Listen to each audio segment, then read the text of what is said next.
Is present. Without objection, the chair is authorized to declare a recess at any time. I also have a few charts and graphs I'd like to display. They have been distributed to members and our witnesses, but I ask unanimous consent to display those on the virtual platform. Before we proceed, I would like to go over a few housekeeping items for our remote hearing. First, if you are experiencing connectivity issues, please make sure you or your staff contact our designated technical support so those issues can be resolved immediately. Members participating remotely must continue to use the video function for the duration of their participation in the hearing unless they experience connectivity issues or other technical problems that render the member unable to fully participate on camera. It is committee and subcommittee policy that members will remain muted when not recognized, just like turning your microphone on and off during an in-person hearing. This is out of courtesy to all members on the subcommittee, and so that background noise does not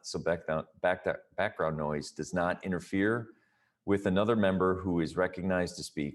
When you are recognized, you will need to unmute your microphone and pause for a couple of seconds before speaking so that we will be able to hear everything you say. In order to ensure everything members say is captured on the live stream of this hearing, I ask that members pause for 2 to 3 seconds before beginning to speak. If you wish to have a document inserted into the record, please ask for unanimous consent and have your staff email the document to veteranaffairs.hearings@mail.house.gov.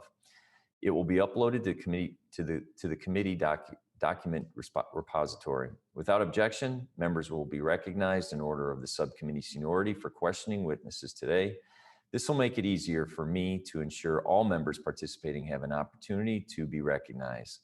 Does any member have a question about the procedures for this hearing? Hearing none, we shall proceed. I now recognize myself for an opening statement. Today, the subcommittee will be reviewing the Department of Veteran Affairs fiscal year 2022 Information Technology budget request. Following a very productive full committee hearing, I feel that it is important for this subcommittee to take a deeper dive on IT spending. If we could show slide 1, please. Take a look at the chart. According to the Office of Management and Budget, VA spends more on IT than any federal agency other than the Department of Defense. I want to ensure that VA has proper management and acquisition controls to ensure they are making the most of their investment. If you could close slide 1. For fiscal year 2022, VA requested a 10% overall increase in funding from fiscal year 21, enacted levels, and a 9% increase in discretionary funding. Despite these large increases, funding for information technology decreased. VA plans to supplement this request with funds from the Recurring Expenses Transformational Fund. I am concerned that modernization of IT assets and the critical upgrade of VA's financial system are not included in the base budget request. The Transformational Fund is an excellent supplement, but funding levels fluctuate on a yearly basis. As the Government Accountability Office will testify, VA has struggled to successfully manage IT programs. In 2015, VA's management of IT acquisitions and operations were added to the high-risk series and remain there. The department is now going through its third effort to modernize VA's financial management system, which is a 35-year-old unsupported legacy system. The electronic health record modernization program has been preceded by 3 unsuccessful modernization attempts over the past 20 years. I am very concerned about the management and the budgeting for these programs. VA is reliant on IT to serve and care for veterans, and it is my goal to ensure the mistakes of the past are not repeated. In May, the subcommittee held a hearing to examine VA's cybersecurity efforts. For good reason. The subcommittee is concerned about VA's ability to protect the information of veterans, as well as its ability to ensure there are no disruptions in service. Please show slide 2. Take a look at the data compiled by the Congressional Research Service. Among 19 major agencies and departments, VA ranks 5th lowest in the cybersecurity funding. This is despite spending more on IT than any department other than the DoD. Please close slide 2. At the full committee hearing with the Secretary, I discussed my concerns with the lack of discretionary spending on cybersecurity. I intend to continue pursuing this issue. I look forward to hearing from our VA witnesses about the department's IT funding priorities. I'm interested in hearing whether this budget request will be sufficient to continue modernizing aging IT systems and funding cybersecurity requirements. We will also hear from the GAO, who has performed substantive work with the VA on IT, cyber, and acquisition management. I thank the witnesses for being here, and I look forward to their testimony. I would now like to recognize my colleague, Ranking Member Mr. Rosendale, to deliver any opening remarks he may have. Mr. Rosendale? Thank you so much, Mr. Chair. Audio okay? Okay. Information technology is integral to the success of any organization. That's especially true of the Department of Veterans Affairs, which has a sacred mission of caring for the men and women who defend our country. VA is in the midst of the biggest technology modernization drive in its history. I understand the importance of identifying IT needs and funding them. But in the 100 pages of the budget request, the VA Office of Information and Technology does not satisfactorily answer some of the most basic questions. How do we measure progress toward our objectives? How well are we achieving them with the resources provided? And how many resources would be needed to fully achieve them? OIT's budget tells me it costs about $4.8 billion to keep the lights on. That's not good enough. We need the facts and the data. First of all, it's a huge amount of money. It's nearly the annualized budget of the state of Montana. I expect stewardship of every single dollar. Only in the VA does the OIT budget seem small by comparison. It was $3.3 billion in 2010, and it's increased by 3.8% annually on average over the past decade. Whereas the Veterans Health Administration budget was about $48 billion in 2010 and is now requesting more than $100 billion. That is about a 6.5% annual growth rate. VA is continually growing and creating new IT requirements faster than it can manage them. What concerns me even more is the recent boom and bust. OIT's annual funding has fluctuated up and down modestly over the last decade. However, the CARES Act increased the organization's budget by $2.15 billion over 2 years, which is equivalent to nearly half of the base budget. Responsibly spending a windfall that large is extremely difficult. The CARES Act was basically a sugar high, and the sugar high is ending. OIT requested $1.7 billion in the American Rescue Plan, but in a series of events that still have not been fully explained, it received $100 million for a supply chain system. Basing the budget on either having a feast or famine is no way to take care of our veterans. Next year, it just so happens that the Transformation Fund is coming online. This is an authority Congress created in 2015, allowing the VA to spend expiring dollars after 5 years on IT and other facilities. OIT is getting a $670 million infusion from that fund. I have no doubt that without the Transformation Fund, the end of the CARES Act sugar high and the inability to secure ARP dollars would be damaging and disorderly. What is just as troubling and confounding to me is how these funds come as unspent on the delivery of healthcare, an area we know has been deficient in its delivery of services to our veterans. As a Congress, we need to stop the supplemental appropriations that may be well-intentioned, but they often create uncertainty and waste. We should concentrate on a regular budget process. I consider it this subcommittee's oversight responsibility to make sure that the Transformation Fund dollars go toward actual needs that improve VA's efficiency and effectiveness.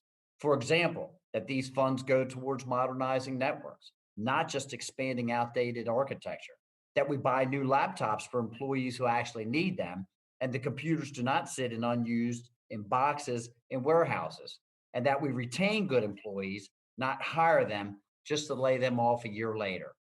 Unfortunately, based on OIT's budget request, I cannot say any of those things with certainty. I see that $477 million is being directed to an infrastructure readiness program. There are about 5 pages of general discussion about the types of things this money may buy. But there is little to no detail about what equipment is being bought, how much is being bought, where it will be used, and for what specific purpose it's needed. Additionally, nearly $70 million is being directed to a new human resource system that we have practically no information about, and around $123 million of costs for the financial management business transformation program are being shifted off budget. I need a lot more information about the Transformation Fund to be convinced it will be a reliable, productive funding source rather than an opaque, uncertain slush fund. These are just a few examples of how the VA budget leaves me with more questions than answers. This is the most in-depth document the department produces all year. It should be clarifying, but in far too many respects, it seems like a box checking exercise. I want to explore how we can improve the budgeting process. I appreciate our witnesses participating today to help us better understand these issues. Thank you very much, Mr. Chairman, and I yield back.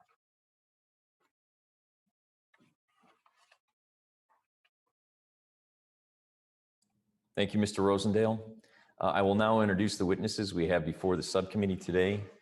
Mr. John Rachalski is the Assistant Secretary and Chief Financial Officer of the Department of Veteran Affairs. Mr. Rachalski is accompanied by Mr. Dominic Cassatt, Acting Assistant Secretary of Information Technology and Acting Chief Information Officer. Mr. Michael Parrish, Executive Director for Acquisitions, Logistics, and Construction and Chief Acquisition Officer, and Mr. Larry Davis, Executive Director for IT, Budget, and Finance, and Ms. Carol Harris, Director of Information Technology and Cybersecurity, U.S. Government Accountability Office.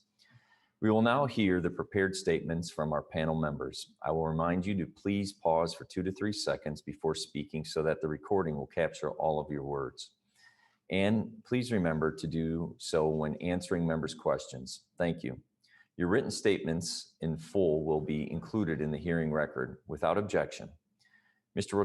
Rachalski, you are recognized for 5 minutes. Well, thank you, Mr. Chairman. I'd like to open by saying that as a native Montanan, the flag in Congressman Rosendale's background gives me a warm, tingly feeling. Chairman Mervan, Ranking Member Rosendale, distinguished members of the subcommittee, thank you for the opportunity to testify today in support of the President's fiscal year 2022 information technology budget request and for your steadfast support of our veterans. I'm accompanied today by Mr. Michael Parrish, Principal Executive Director, Office of Acquisition, Logistics, and Construction, and Chief Acquisition Officer for the VA, Mr. Dominic Cassatt, Acting Assistant Secretary for the Office of Information and Technology and Chief Information Officer for the VA, and Mr. Larry Davis, Executive Director for IT Budget and Finance for the Office of Information Technology. When we prepare our information technology budget, we consider our overall requirements, how many resources we can effectively use in a given year, and sources of available funding. Our goal is to balance healthcare, benefits, and IT resourcing to optimize our impact to the veteran. Fiscal year 22 is unique in that it will be the first time we have access to the Recurring Expenses Transformational Fund, authorized by the Consolidated Appropriations Act of 2016. It permits VA to transfer unobligated balances of expired discretionary resources into the fund for facility infrastructure improvements, as well as information technology sustainment and improvement. We are planning to invest at least $670 million from this fund in IT. However, it is possible we will have additional flexibility in this account to invest even more. Additionally, we are authorized to use American Rescue Plan funds for certain IT requirements, so we have this as an additional source of funds in FY22. We are currently evaluating enduring IT requirements that resulted from the pandemic that make sense to fund using ARP resources. The OIT total budget has increased by 34% or $1.4 billion since 2019 in comparison to the 2022 request, which includes the use of the Transformation Fund. Despite this growth, I must acknowledge that we have a sizable technical debt, especially with respect to our aging IT infrastructure. The primary cause of this deficit is a failure to properly account for the IT costs associated with new initiatives over many years. Rather than include IT as a part of the inherent cost of a new benefit or initiative, other IT accounts were rated to fund the new initiative. Many years ago, additional IT capability for a new initiative may have resulted in only a modest cost. Today, virtually every new initiative or requirement has a substantial IT resource requirement. In fact, for many, it's the single most expensive component of implementation. That is why the Infrastructure Readiness Program, or IRP, is a linchpin in our IT financial program. The ability to upgrade aging infrastructure across the entire VA is the toughest and most budget-intensive task IT undertakes. The IRP guides the ongoing refresh and replacement of the IT infrastructure that sustains all VA IT operations. We would like to thank Congress for the supplemental funding provided in legislation, such as the CARES Act, for enabling IT to respond to the pandemic and to provide uninterrupted service to our nation's veterans. This additional funding has also contributed to infrastructure improvements. The cyber threat environment is becoming more complex daily. IT works to ensure that veterans' data, personal identifiable information, and personal health information are secure. The VA Information Security Budget request for fiscal year 2022 is $360.7 million, a $19 million increase from the FY21 enacted level. Again, VA appreciates Congress support with supplemental funding. During the COVID-19 pandemic, VA OIT rapidly scaled bandwidth and capacity to enable the department's remote workforce. Funding from the CARES Act to sustain this work does not expire until September 2021.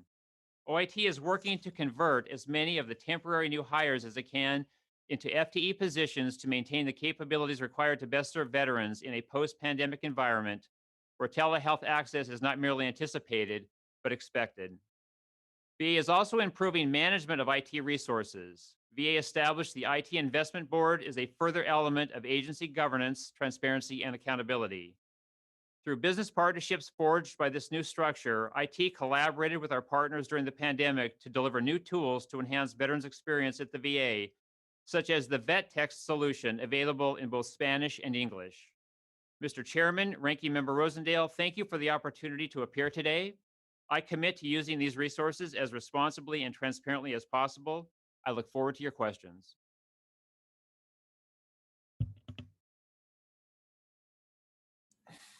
Thank you, Mr. Rachalski. At this time, Ms. Harris, you are recognized for 5 minutes. Thank you. Chairman Mervan, Chairman Takano, Ranking Member Rosendale, members of the subcommittee, thank you for inviting us to testify today on VA's FY22 IT budget.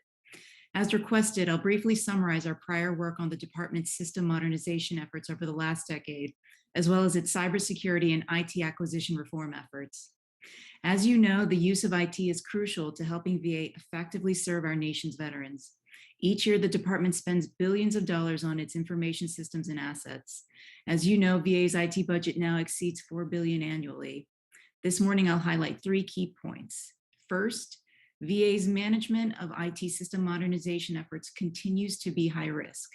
VA has faced long-standing challenges in its efforts to deploy modern IT solutions in 2 critical areas: VISTA, its health information system, as well as its financial and acquisition management systems.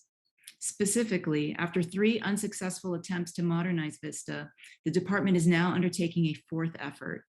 VA has made progress toward implementing its new electronic health record system by developing system capabilities, conducting end-user training, and completing system testing events. However, we stress that VA needed to address all critical and high-severity test findings that could result in system failure before deploying the system at future locations. Accordingly, we recommended in our February report that the department postpone further deployment until any resulting critical and high-severity test findings are appropriately addressed. Similarly, VA is on its 3rd attempt to replace its aging financial and acquisition management systems with an integrated one. In March, we reported that VA had generally adhered to best practices in the areas of program governance, project management, and testing. However, the department's cost and schedule estimates for the integrated system called IFAMS were unreliable. Accordingly, we recommended VA adhere to best practices for estimating to help minimize the risks of cost overruns and schedule delays. And now to my second point. It is critical that VA's IT budget supports efforts to adequately secure its systems.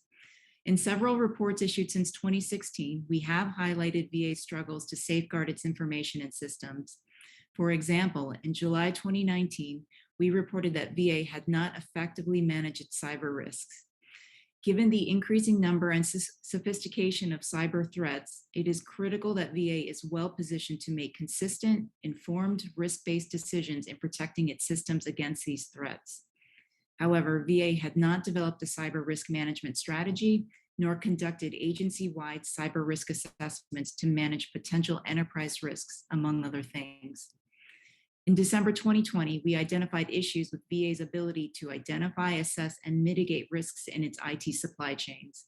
Many of the manufacturing inputs for these products and services originate from a variety of sources throughout the world. As such, it is critical that VA be able to effectively address IT supply chain risks across the department. However, VA had not fully implemented the 7 foundational practices comprising robust IT supply chain risk management. And now to my final point. VA's progress to better manage its IT operations is uneven, and its CIO authorities continue to have key weaknesses. I'm pleased to report that the department has a robust software license management program. As a result, VA is able to analyze agency-wide software license data, such as usage and costs, and have its resulting cost savings. However, the department lacks policies fully addressing the roles and responsibilities of the CIO in 4 of 6 statutory areas, including the IT workforce and IT budgeting.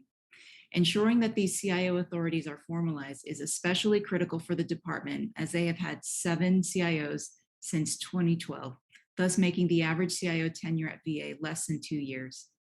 Moving forward in these 3 areas I noted, it will be critical for VA to fully and effectively implement our open recommendations as soon as possible. Doing so will better position the department to more effectively deliver secure systems and IT operations that meet mission needs, and also, where possible, realize additional cost savings. That concludes my statement, and I look forward to addressing your questions.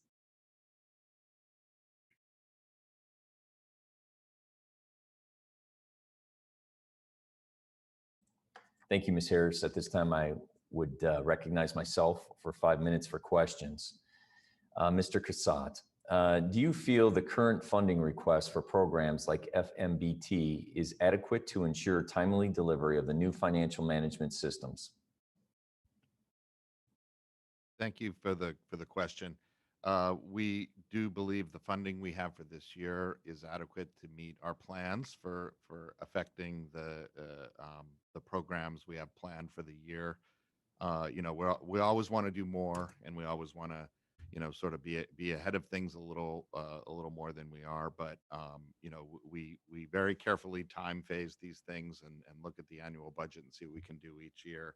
So we feel like we're on track with the budget that we have to meet the plans that we have to get the progress we need for this coming year.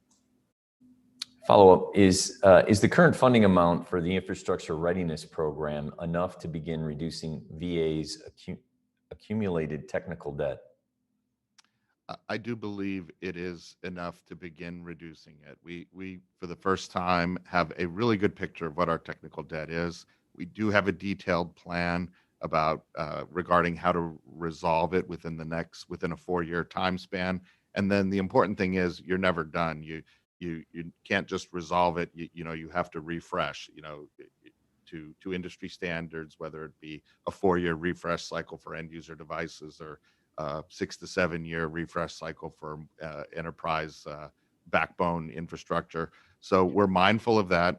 We feel that the IRP budget, which we have to really be careful to defend. You heard the CFO mention earlier that sometimes those coffers are raided in order to address new requirements for new mission and business efforts. So we plan to very carefully preserve the IRP funds, but it is helping. We are seeing the results of that already, and we do have a plan intact, to sort of get there within the next 2 or 3 years.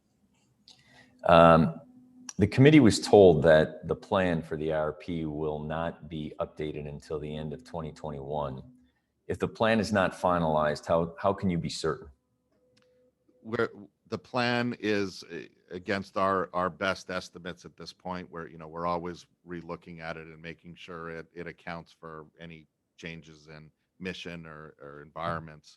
And then also for things like the electronic health record modernization, there were some things we had to either accelerate or change to meet the requirements for the Cerner platform.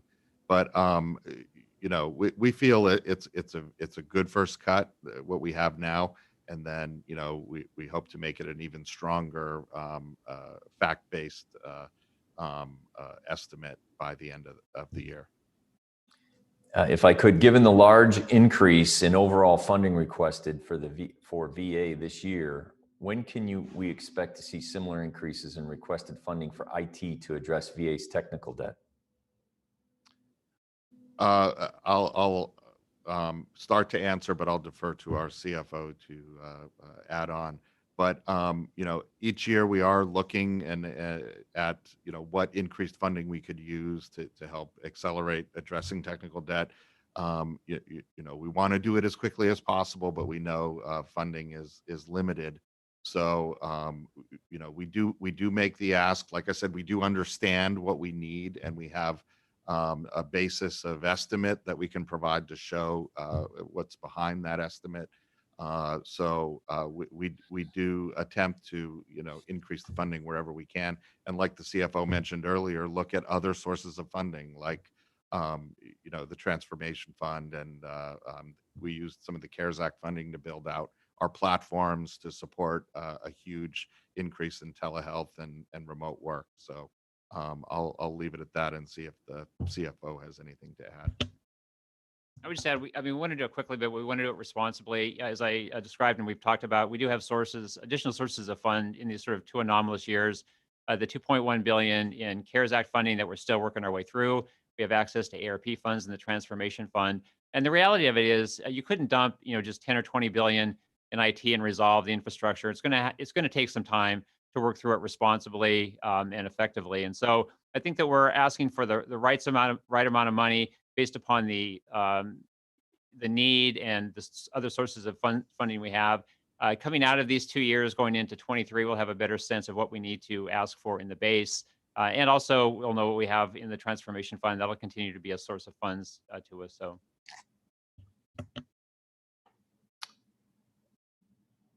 I thank you. I now recognize Mr. Rosendale. Mr. Rosendale, you're recognized for 5 minutes for questions. Thank you so much, Mr. Chairman. Mr. Davis, OIT reports on congressional projects in its budget. What is the definition of a congressional project, and why are these projects important but not others? How are they prioritized? One would assume that a congressional project has been authorized by Congress, but most, if not all, of these projects were never authorized. Thank you, sir. Yes, the way we define the congressional projects and programs, it really based on our investment and how we do our congressional investment. So all the projects are now major investments under those congressional programs and projects sort of line up to that. So it's a roll-up factor. And we've made the decision that those things are going to be reported back to Congress so they can actually see our spend and how we've executed those over the time period. So my understanding is just based on a dollar amount, and the investment is what establishes that it's a congressional project? It's not really on a dollar amount, sir. It's actually the major investments by the OMB definition. We consider that based on the priority or the sensitivity toward it. It can be $10, but if it's a major critical thing, we're going to report those. It's not really based on the dollars. It's the criticality of the actual program. So who then establishes that? Is that through OMB, or is that you guys, or in coordination with them? It's in coordination with OMB. Okay. Mr. Davis, has OIT ever done a zero-based budgeting process or exercise? In other words, start from blank zero on the page and then build your budget up to based upon what you have identified as your needs, requirements, to deliver your services?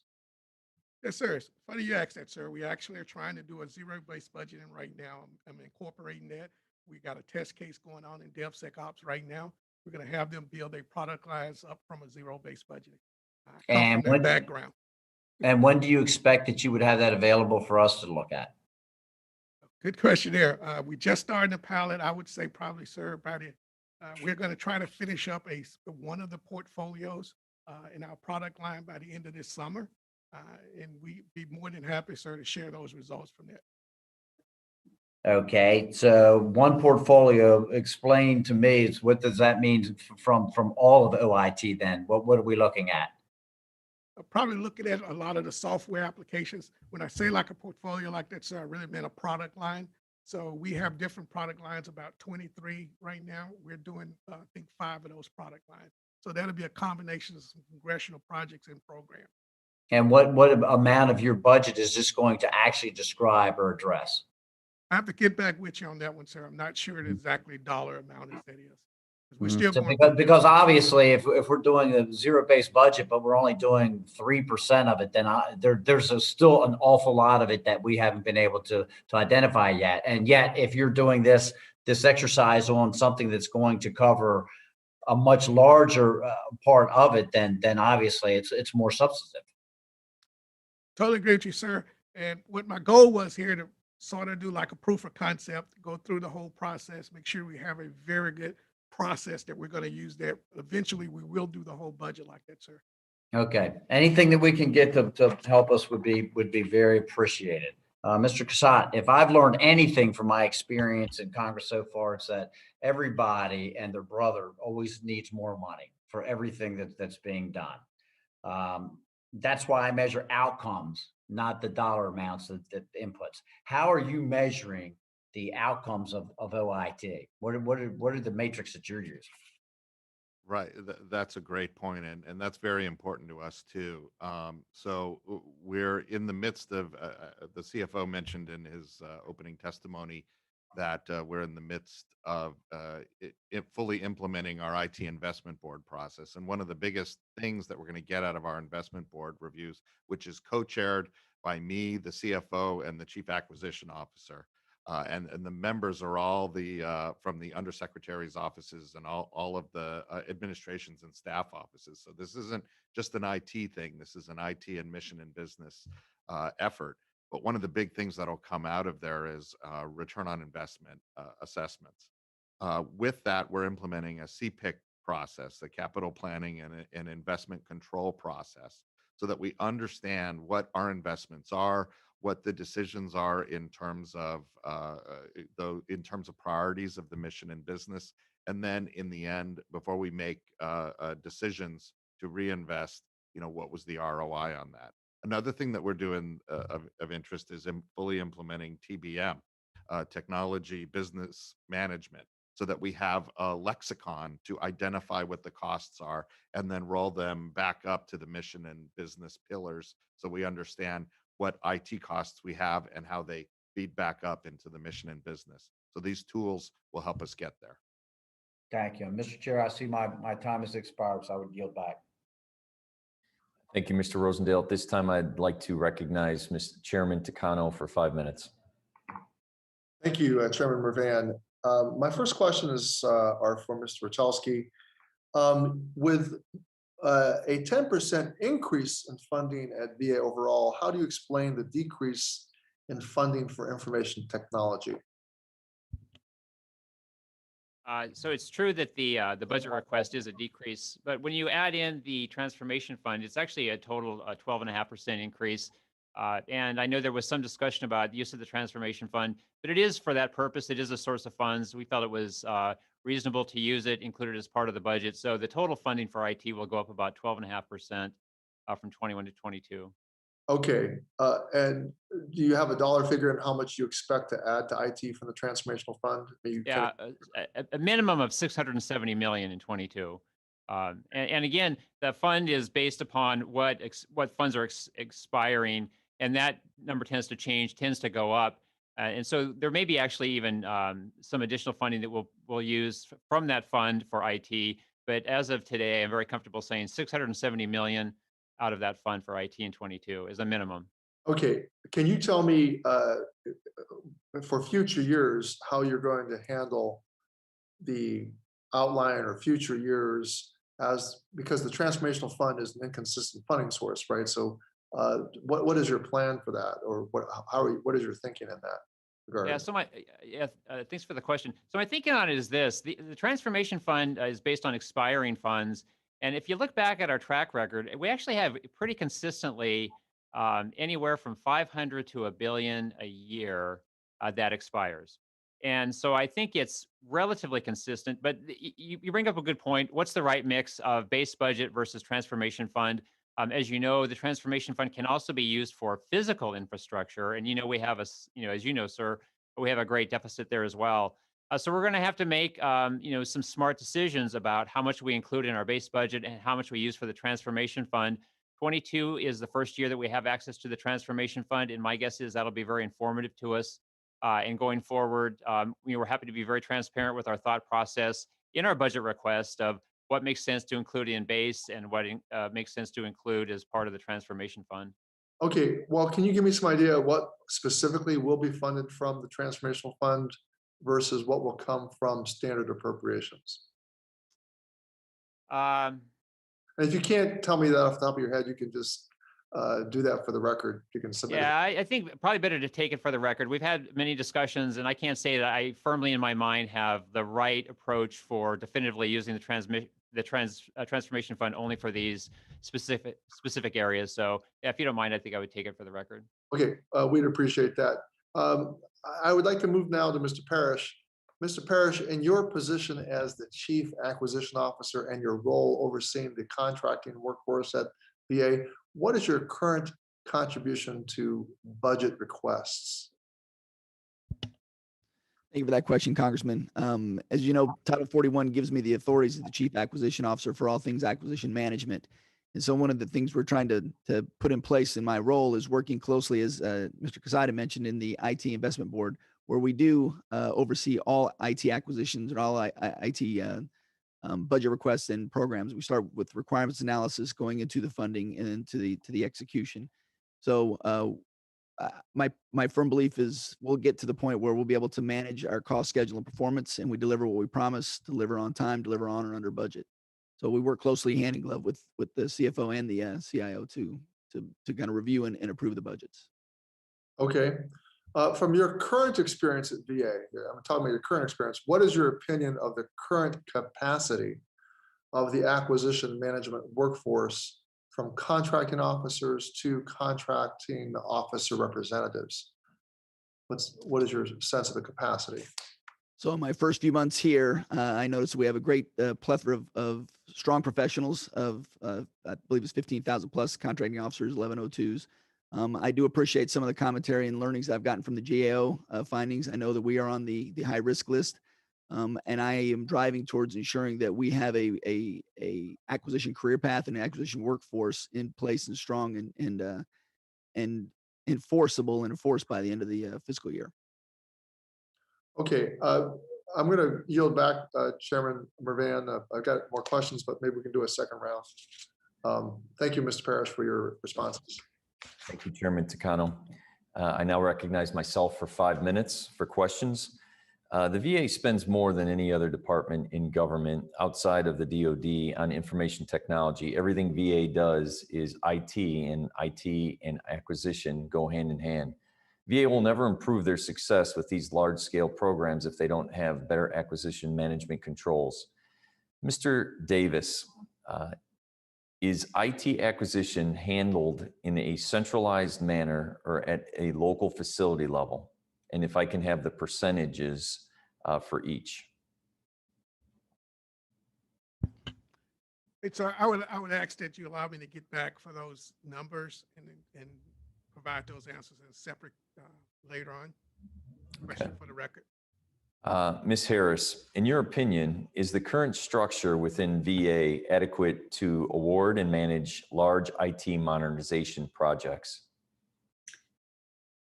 Thank you for the question. In looking at VA and how IT is managed throughout the department, it is a pretty highly decentralized operation.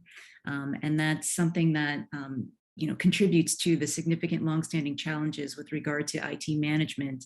We want to see more centralization occur in order to be able to effectively manage risks, both from a cyber perspective, but also from these major IT acquisitions. So that's certainly something that we have been keeping track of. As one example, when you take a look at IT contracts or IT category spending itself, just as an example, roughly a quarter or 1.5 billion of its IT category spend is comprised of unaligned IT spending, meaning spending on contracts that isn't aligned with enterprise or best-in-class contracts. And with IT category, we're talking about IT software, hardware, consulting, security. So common goods and services that can be shared across the enterprise. They aren't unique to particular major projects. And so having a more centralized approach to IT would allow VA to more effectively deploy IT as well as secure it, and then also create opportunities for cost savings as well.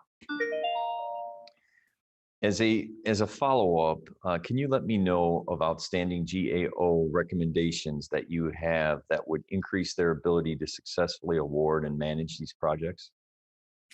Certainly. So, when it comes to IT contracts, what's really critical is to have that close collaboration between the CFO, CAO, and the CIO.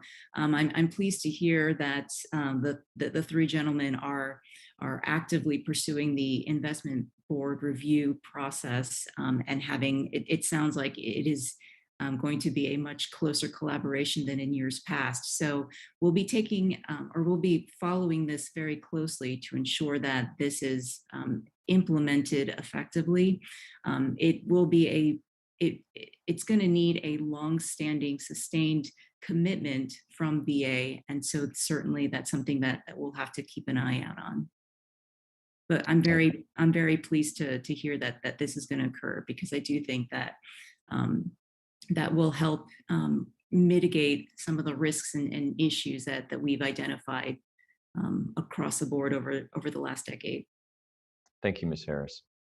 Mr. Cassatt, to what extent does VA's decentralized IT structure hinder IT acquisition? And if I can ask if you could speak up, we're having a challenging time hearing on the VA witness side, respectfully. Okay, I'll do my best to speak up a bit. Thanks for letting us know.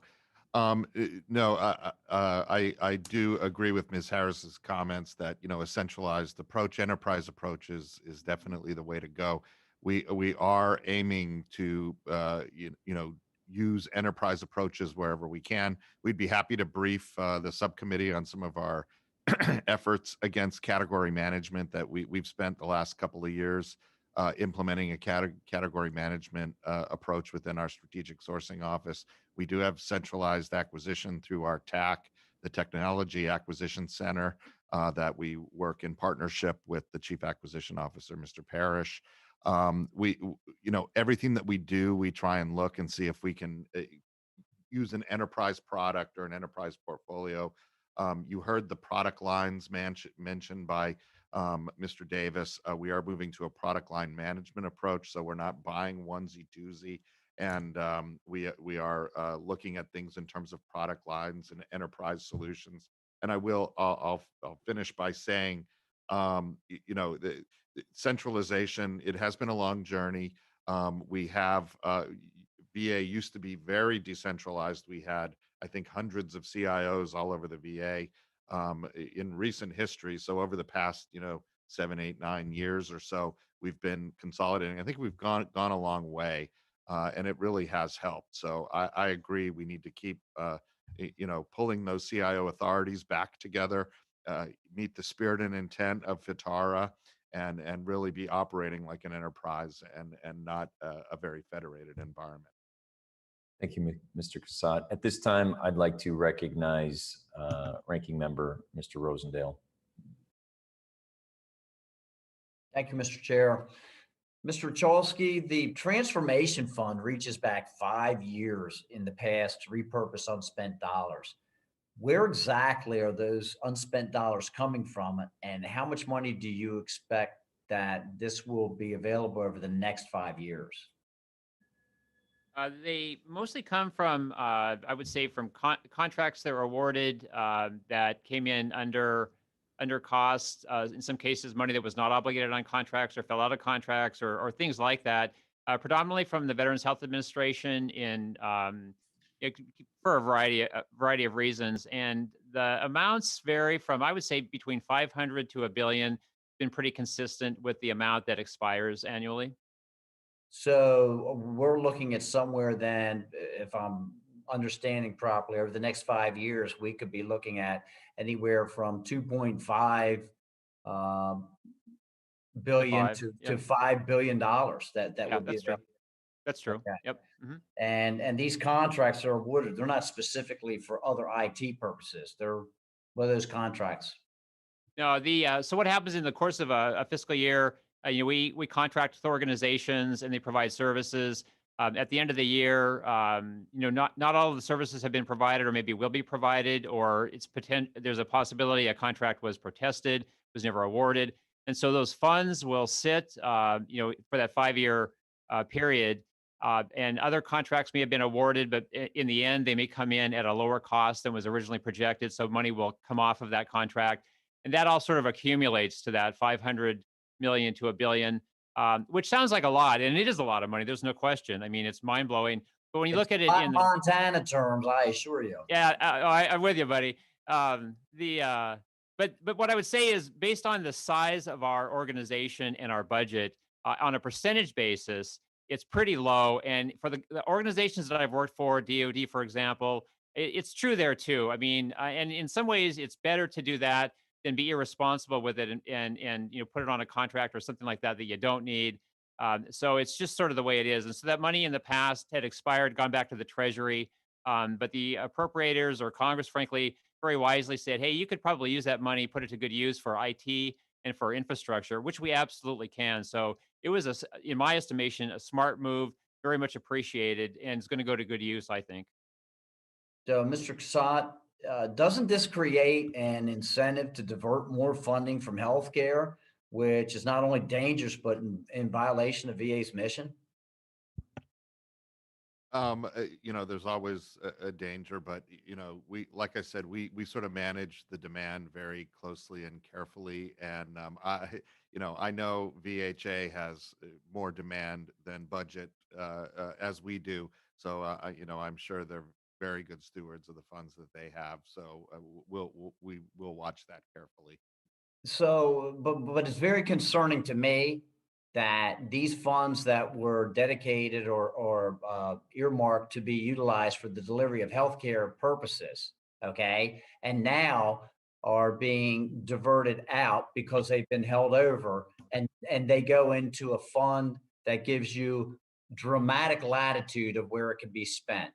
And so, as a former state legislator watching this practice take place, it gives you, as the department, much more say about where those dollars are being spent, instead of Congress, who appropriated those dollars and designated them for specific areas. So how is this not um, incentivizing the department to shade funds away from those areas which Congress had identified and dedicated them for? I can take that question, Congressman.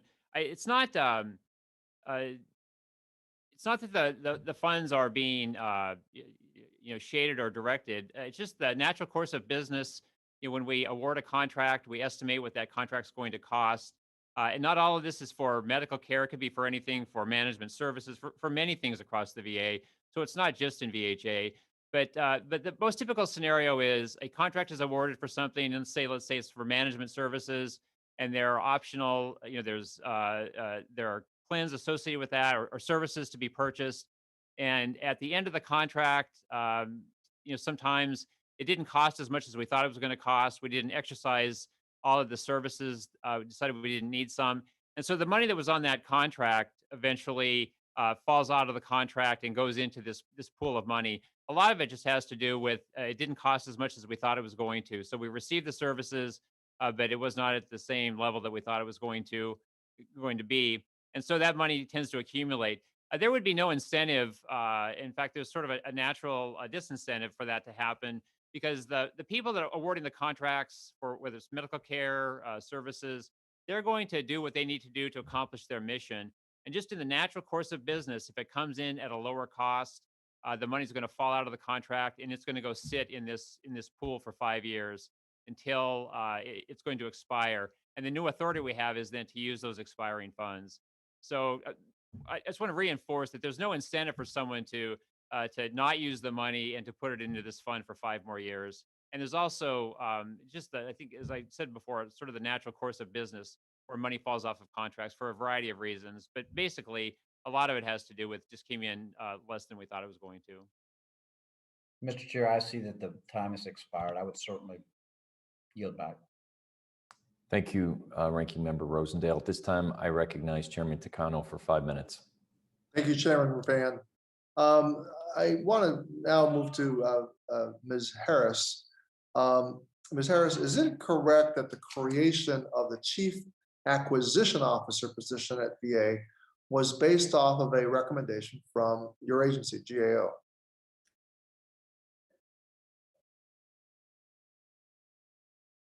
I'm sorry, I can't hear you, Ms. Harris.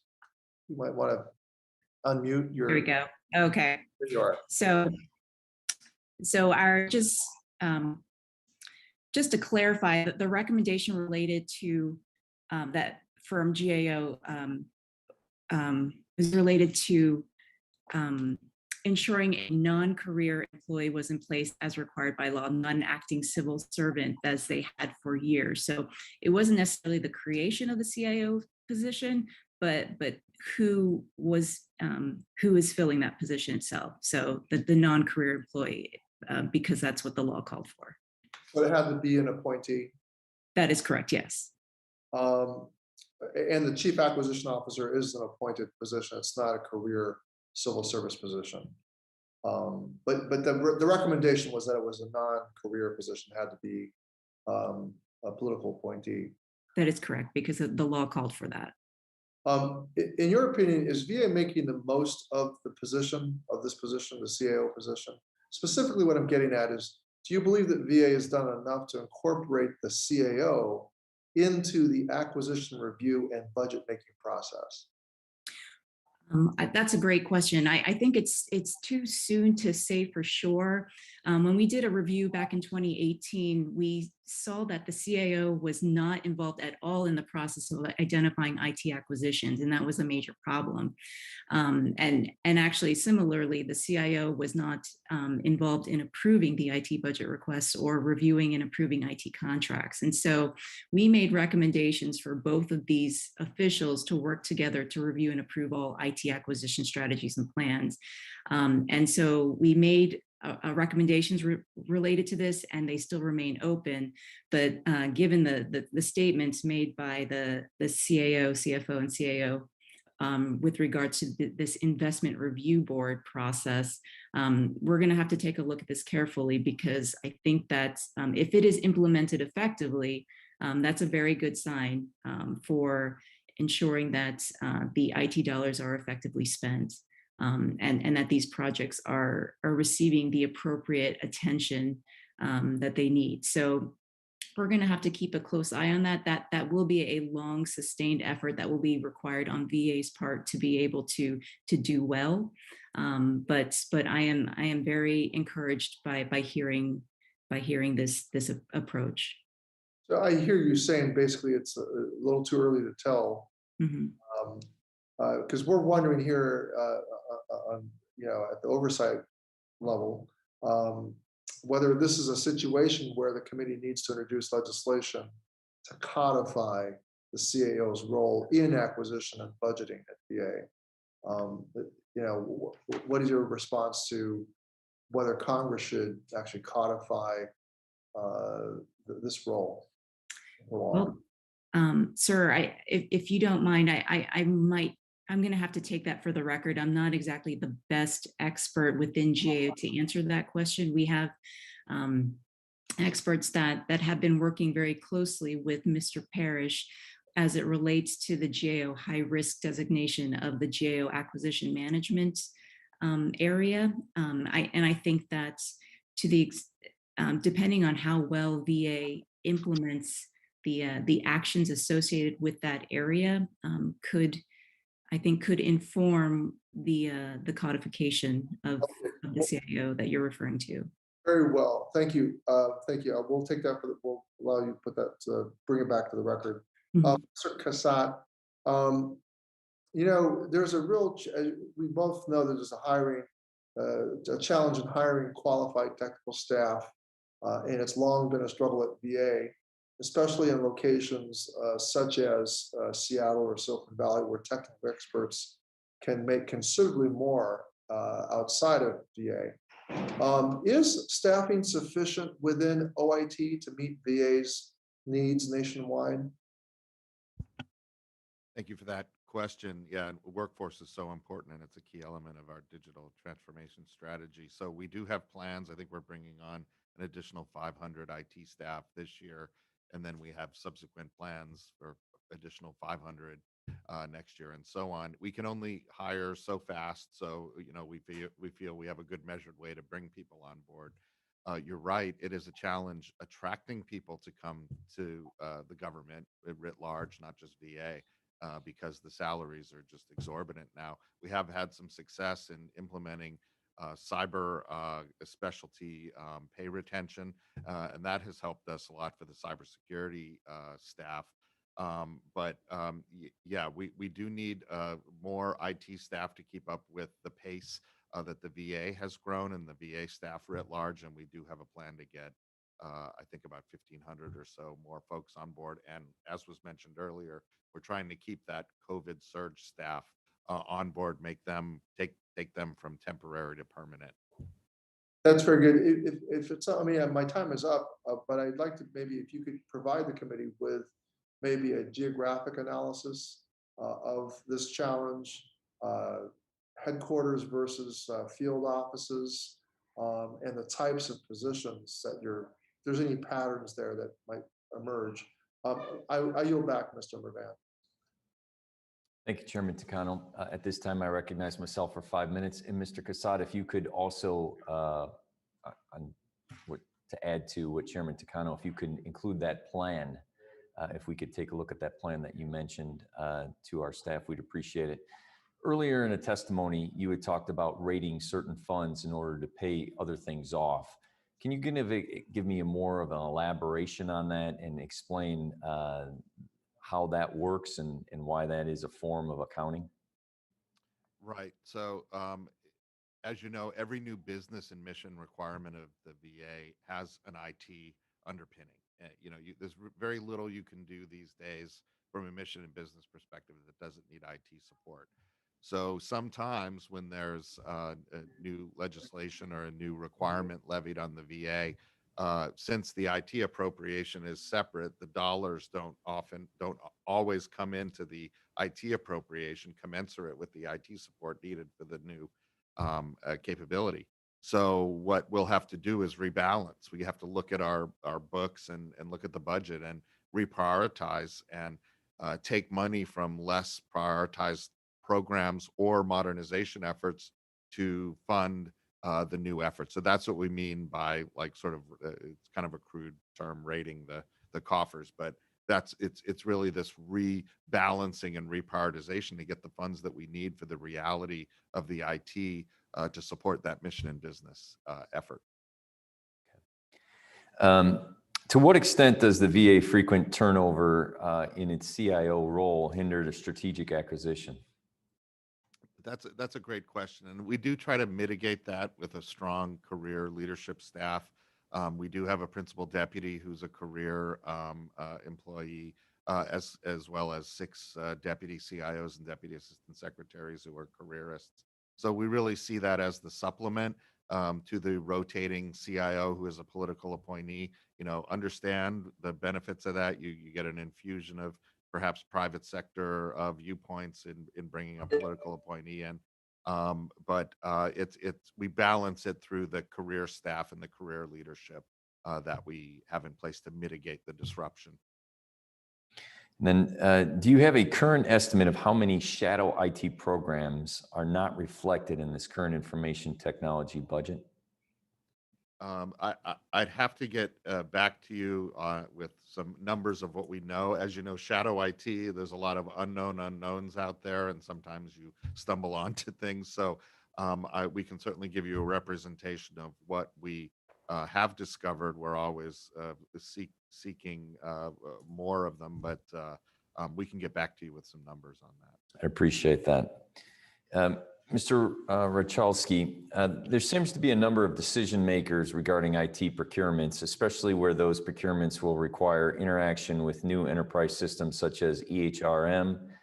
Can you please walk the committee through the coordination between OEHRM and VHA and the OIT regarding the procurement? Yeah, I can. As you know, I think it's legislated that the deputy secretary position is primarily responsible for the EHRM funding, and so that person, he or she, is primarily responsible for oversight. And we're working more of these issues through the IT Investment Board because they obviously have, cross-program effects into IT, into VHA infrastructure, so typically what will happen is if EHRM has an issue, or even IT or VHA, and it's in that realm, we take it to the board. And I think, as we described, Mr. Cusat and Mr. Parrish are the co-chairs. So we have a pretty good sense across the organization from a finance, IT, acquisition standpoint, what's going on. And we consider them in that venue. And we have a broader audience there as well. So if there are residual impacts on other parts of the organization, we all, I think, have a better sight picture of how it's going on. So the net is we're running those through the IT Investment Board now, but ultimately the deputy secretary is responsible for oversight in the final decision making. My goal is to determine whether the current management structure at VA is effectively coordinating to ensure that we are entering into agreements with the highest degree of confidence for success. I'm happy to have you take this for the record and provide any briefing to my staff if you'd like to conclude on that. Sure. I would just make one comment about it. It is improving.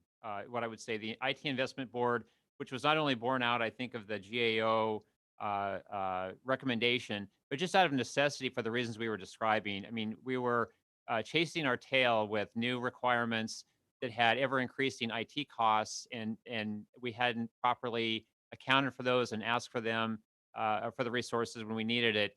And so the IT Investment Board has, I think, done a lot to bring us together and to focus and make us much more disciplined.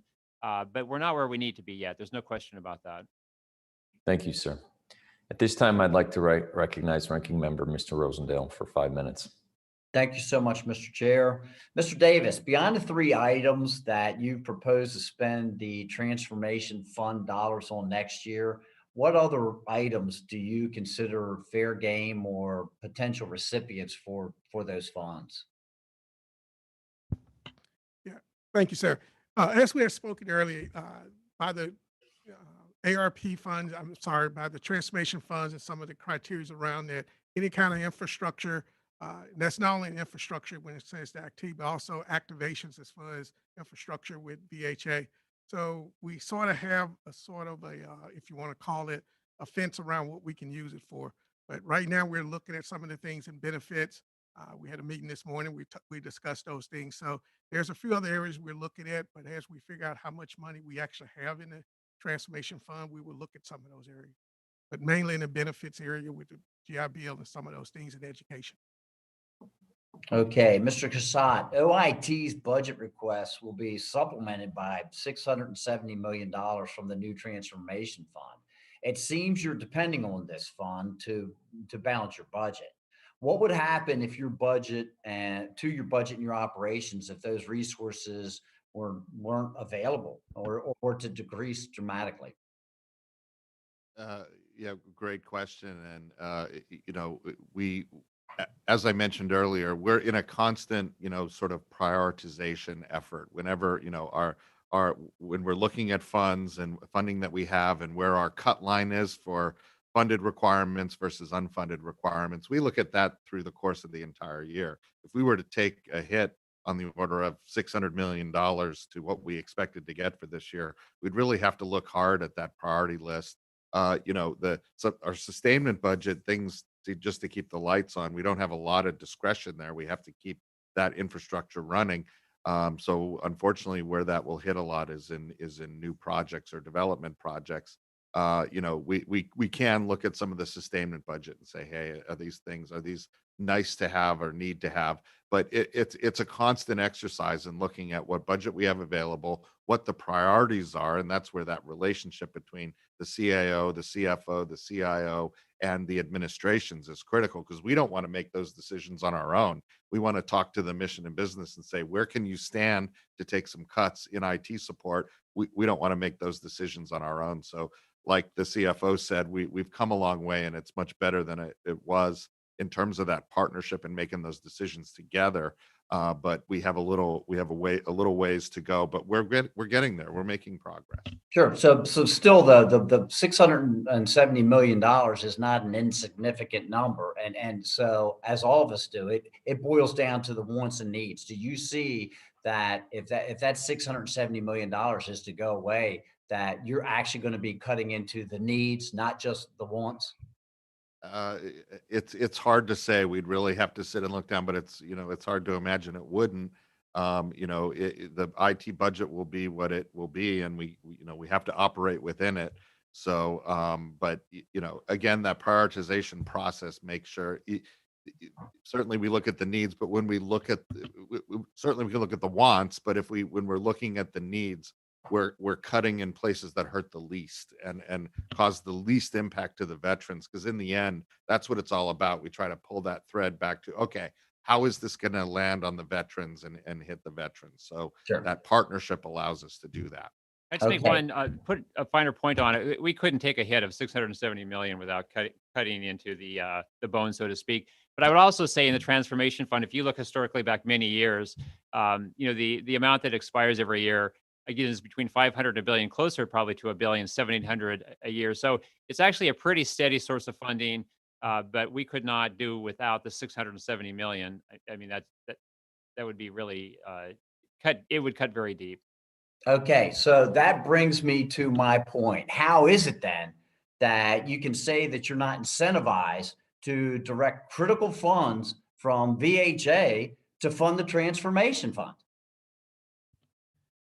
I can say it just by nature of how the funds end up in the Transformation Fund.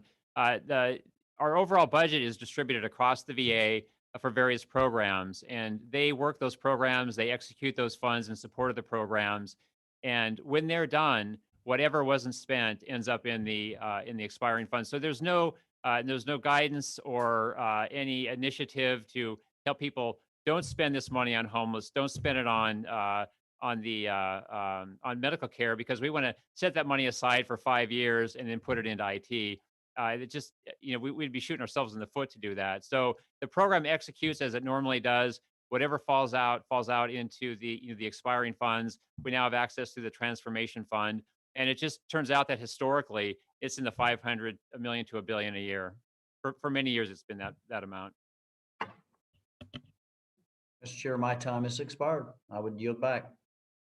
Thank you, Mr. Rosendale. At this time, we recognize Chair Takano for 5 minutes. Thank you, Chairman Mervan. Mr. Casado, I'd like to continue with a line of questioning about vacancies. Can you just tell me how many vacancies you currently have? Do you have a handle on that number? We do have that number. I'll have to take that for the record and get you the exact number. It's constantly changing. So. Okay. Is there anything that Congress can do to help you to fill these positions? As far as, do you need anything from Congress that would make filling these positions easier? Yeah, our direct hire authority has helped immensely. So protecting that and, making sure we always have something similar available to us that helps us, because a lot of times the hiring process takes a length of time that folks get other offers and then they don't take the offer. So that will help it. And things like the cyber incentive pay helps us having latitude to do things like that. Finally, I'll say, I just want to mention, we've seen with COVID the success of a remote workforce. So we're seeing a lot of opportunity there that we can attract folks from different parts of the nation, that we don't have to look at just certain hubs to have people who report to work. I think having a bigger remote workforce is really going to help us get and retain talent. Are you saying, Mr. Cassatt, that we could probably hire more people in places like Montana and Indiana? To do tech work? Or my home state of Pennsylvania. So yes, absolutely. I know lots of people who probably prefer the lifestyle in Montana to be able to work. But we need to make sure they get broadband out there. That's the thing, right? Okay. Absolutely. Well, Mr. Cassatt, given the difficulty the VA has had with hiring qualified federal employees for these technical positions, it is commonplace across government to supplement the government workforce with contractor staff. While I'm supportive of hiring subject matter experts in the IT field to manage these large programs, I'm concerned that we may be too heavily reliant on contractors to do the work that federal employers should be doing. It's important that we are investing in our workforce and keeping the institutional knowledge and expertise within VA. So to what extent is VA dependent on contractors outside of the large IT modernization acquisitions? Yeah, we definitely are reliant, and I believe it has to be a good balance, right? We need to balance our government staff with our contractor staff. IT is constantly changing. We don't often always have the IT expertise we need in-house to keep up with the changes. So contracting allows us to be able to reach out to those skills and get them on board quickly. So we have some time to upskill our people or retrain our people or redefine job categories to meet those needs. So it's good to have a balance, and we do have a lot of options for bringing folks on. Well, specifically, are you aware of the size of your support contractor workforce in OIT? Yes. Yeah, we do know what the size is and what the budget is. Okay. Can you provide a comparison of how many support contractors are in OIT, kind of on a percentage basis versus federal employees? Yes, sir, I can. I can take that for the record and get that back to you. Okay. So, I mean, that's a real important thing for us to drill down on, but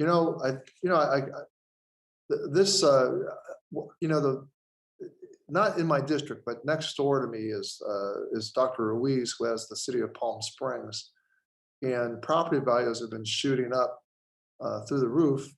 One theory is that we have a lot of Silicon Valley folks that are going to be able to work remotely for into the future. And so I was only half kidding with the idea that many parts of our country that are less populated and have nice amenities and lifestyle amenities that tech workers, especially in the IT field, the opportunity is for us to be able to hire folks on a remote, and have them work on a remote basis. So, but we need broadband. We need broadband in some of these remote areas. That would be an interesting thing for us to do. All right, I yield back, Mr. Chairman. Thank you, Chairman Takano. I now recognize myself for 5 minutes, Mr. Richalski. On May 25th, the VA Office of the Inspector General released a report about the physical infrastructure costs on electronic health record modernization program. In that report, the IG states that the OEHRM officials stated that the physical infrastructure upgrades were the responsibility of VHA, and that the OEHRM stated that it did not disclose these to Congress as part of the program's reported cost estimates. I understand that these physical infrastructure upgrades were needed regardless of the EHRM project. However, is it safe to say that they were accelerated by EHRM? Yes, that is absolutely fair to say. Were IT infrastructure upgrades deemed the responsibility of the OIT? They were deemed, for the initial rollout, they were deemed the responsibility of EHRM. If the VA is making a VHA and an OIT responsible for the infrastructure upgrades, how is VA supplementing their budgets to ensure sufficient funds are allocated? Well, the IT infrastructure for the initial rollout was included in the EHRM budget request. That was fully funded. And then for the physical infrastructure, it was included in our physical infrastructure request, probably in the non-recurring maintenance line.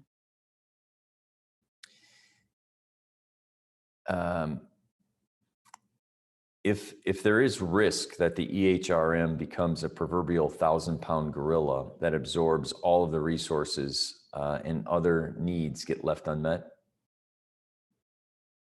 I mean, anything is possible. I'm frankly not seeing evidence of that yet. You know, I was in DoD when we rolled out the same system to the initial sites in Spokane, Washington.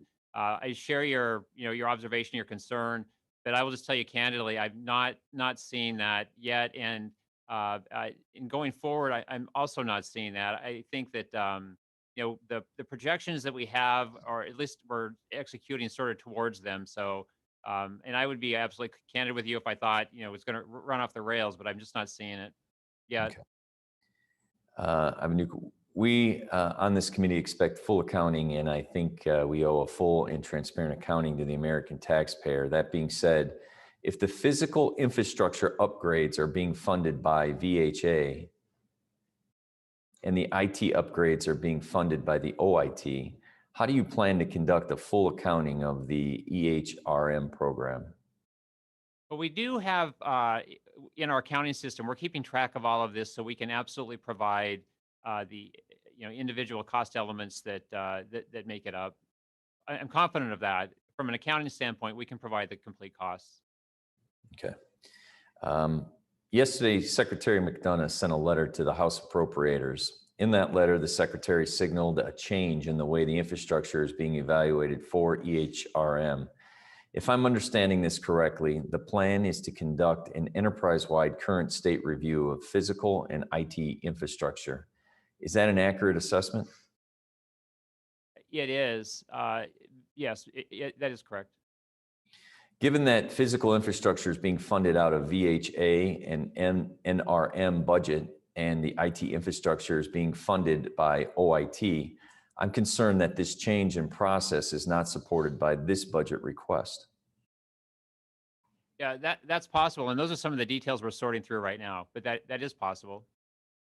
And how does VA plan to support an enterprise-wide current state review and fund the infrastructure upgrades identified with the requested budget? I would like to take that for the record because we're still sorting through some of these. And without going into details, in some cases, I'm not seeing necessarily a cost increase or need for any additional resources. Certainly in 21, potentially for 22, sort of depends. But if I could take that for the record, and as we're sorting through some of these details, we will be absolutely transparent. And I'm happy to share with you as soon as we know something definitively that I can really stand behind. Okay. With that, I yield back Mr. Rosendale. I now recognize you for 5 minutes. Thank you, Mr. Chair. I'm going to wrap up and just hit you with one more question. Mr. Cassatt and Mr. Richalski, I want to thank you guys for coming in and participating in the hearing today and fielding all these questions. Your budget is, however, too important to gloss over. And I think that the time constraints of this hearing are basically giving us some limitations on what we can actually dig into from a detailed point of view. For that reason, I'd like our staffs to get together with your staff, okay, as soon as possible and do a deep dive on IT budgetary issues that we were not able to cover here today. Can I count on you to help facilitate that? Absolutely. At your convenience. We're happy to meet with them. Thank you. Thank you. And with that, Mr. Chair, I would yield the balance of my time back. I now recognize Chairman Takano for 5 minutes. Thank you, Chairman Mervan. I too want to thank the witnesses, and Chairman Mervan, I don't have any more questions. And it's been a very, I appreciate the opportunity to be able to probe in depth. I appreciate the questions from the minority. I thought they were very, very much in the spirit of accountability and the oversight our role. And I, appreciate your leadership, Chairman Mervan. This is a very dry topic, IT, but it's incredibly important. And it can get beyond us pretty quickly in terms of if we don't manage it well and oversee it well. So I appreciate the witnesses today and everyone from the VA and the GAO. Now yield back.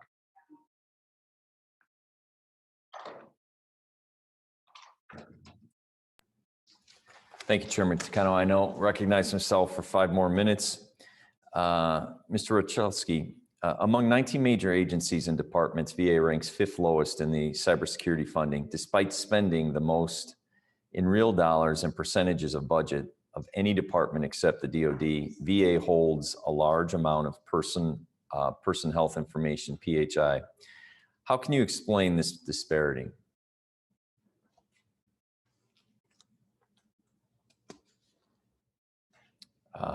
Mr. Olszewski, you are muted at this point. Still muted.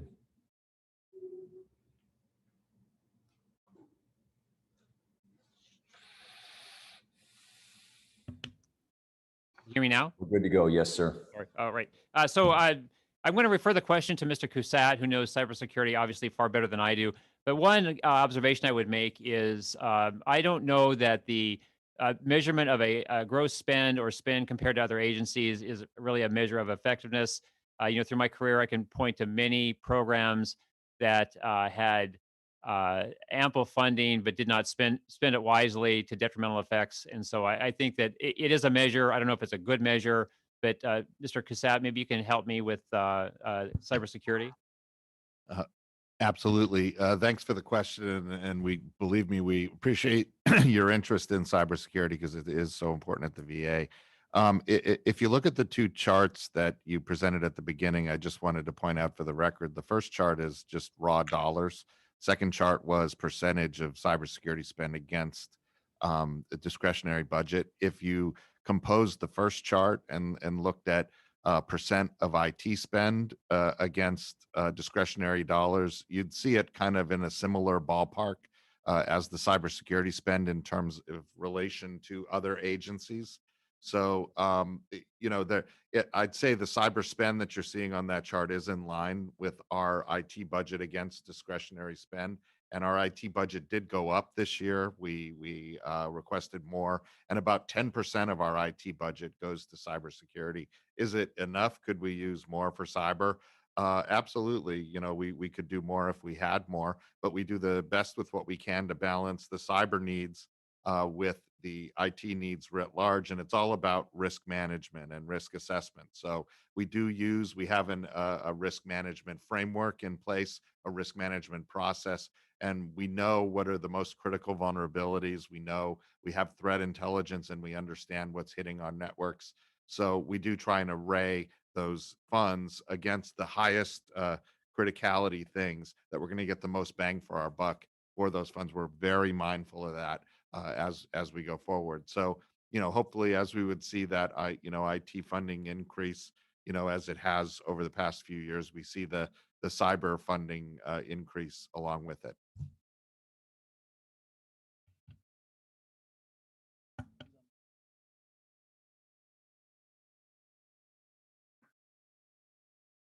Mr. Mervan, we can't hear you.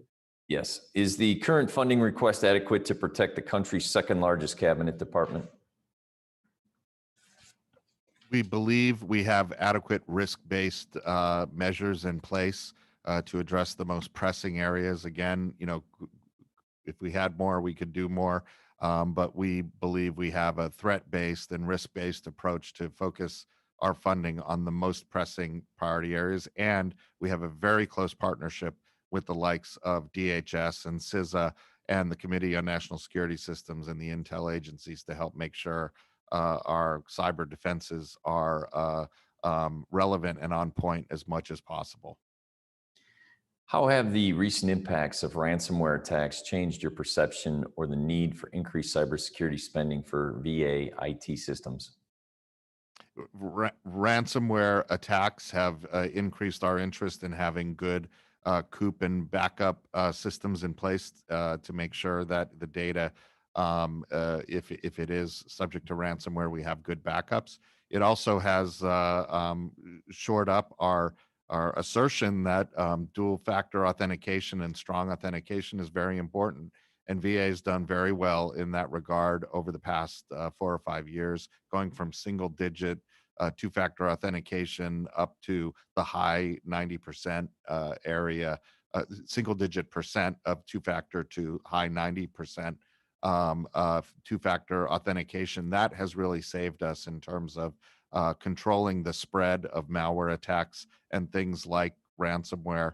Our detection mechanisms and our two-factor authentication and strong authentication keeps them from moving laterally through our networks, our adversaries, so to speak. So ransomware has heightened our interest and our perseverance in certain areas like backup and authentication and insider threat training, which we've also stepped up in the past several years.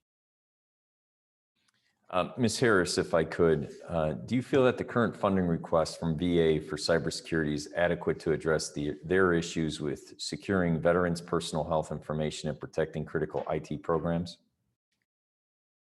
Sir, to be honest, I'm not quite sure. As Mr. Cassatt said, VA does have a cybersecurity risk management program. However, it is not complete. And as he said, it's important that agencies have this because they need to be able to effectively identify, prioritize, and manage these cyber risks. VA has established the role of a cybersecurity risk executive, for example, to lead VA's activities in this area, but it has not developed a cyber risk management strategy, nor performed department-wide risk assessments or established coordination between their cybersecurity and enterprise risk management programs for managing these risks. So there are still critical areas that they need to address in this regard. In addition, our work on VA's high impact systems. So these are systems that where a breach could have catastrophic impact on VA's operations. And back in 2016, we identified control deficiencies related to access controls, patch management, and contingency planning. We made 74 recommendations. 70 of them have been implemented thus far, but there are still 4 outstanding recommendations that need to be addressed to remedy these deficiencies. They're related to access controls and configuration management. So that's also something that is of concern. And lastly, I'll mention the IT supply chain.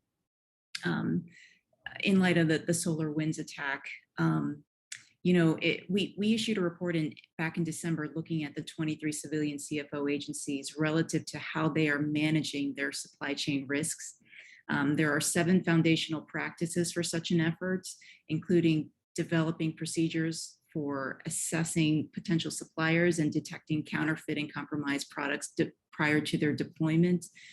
Few agencies, including VA, had implemented these 7 foundational practices. So there is still quite a bit of work on the cybersecurity front that needs to take place. And so ensuring that that VA has the resources to address these significant issues that I just identified is critical. Thank you very much, Ms. Harris. I have one more question for Mr. Cassatt. Given recent cyber attacks and ransomware, especially those perpetuated by foreign actors or groups with foreign ties, securing government assets is more important than ever. However, despite recent events, VA cybersecurity spending continues to decline in both real dollars and percentage discretionary funds between fiscal year 2021 and fiscal year 2022.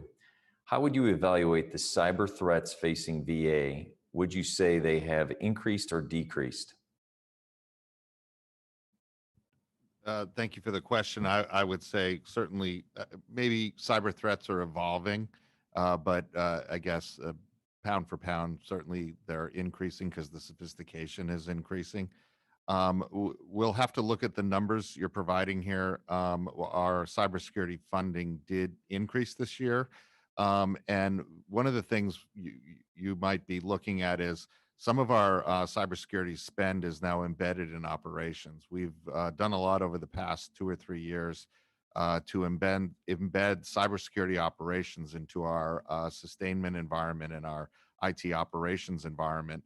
So that's a good thing. We're baking security in rather than brushing it on at the end.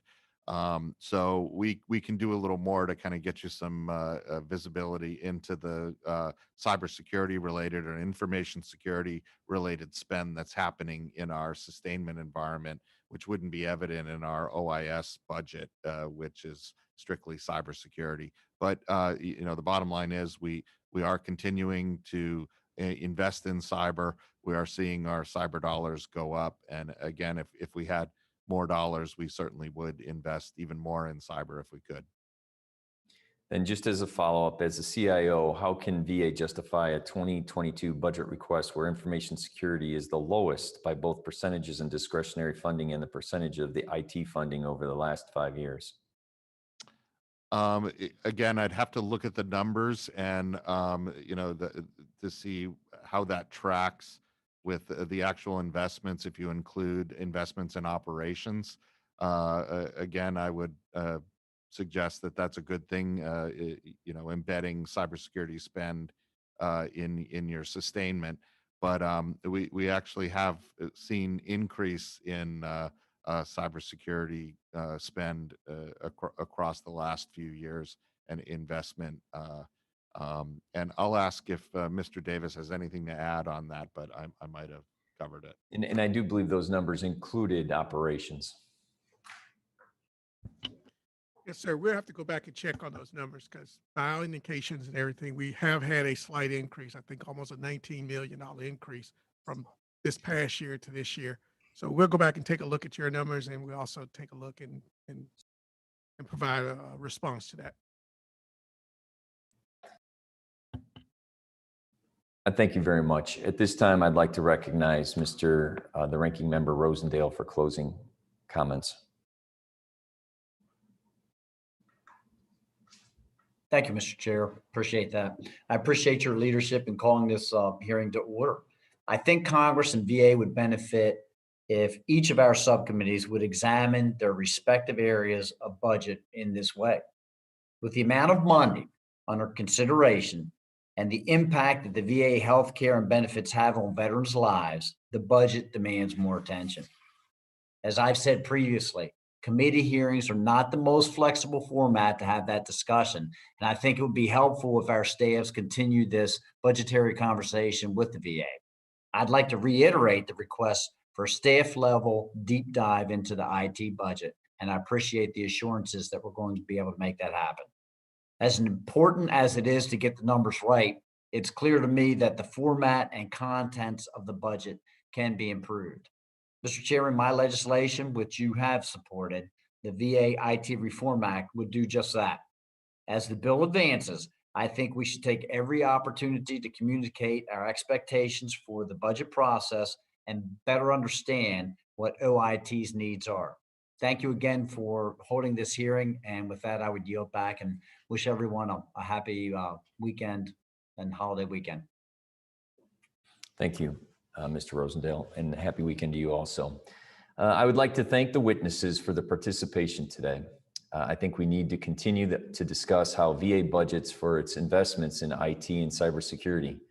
Given our limited ability to go into depth in a hearing setting, I would like to continue with comprehensive staff level discussions, just as the ranking member had mentioned, about the budget information VA provides about its IT programs. I hope this underscores how important I believe that the department's technology modernization efforts are, and the department's continued progress in program management and acquisition, as well as a deeper commitment to cybersecurity.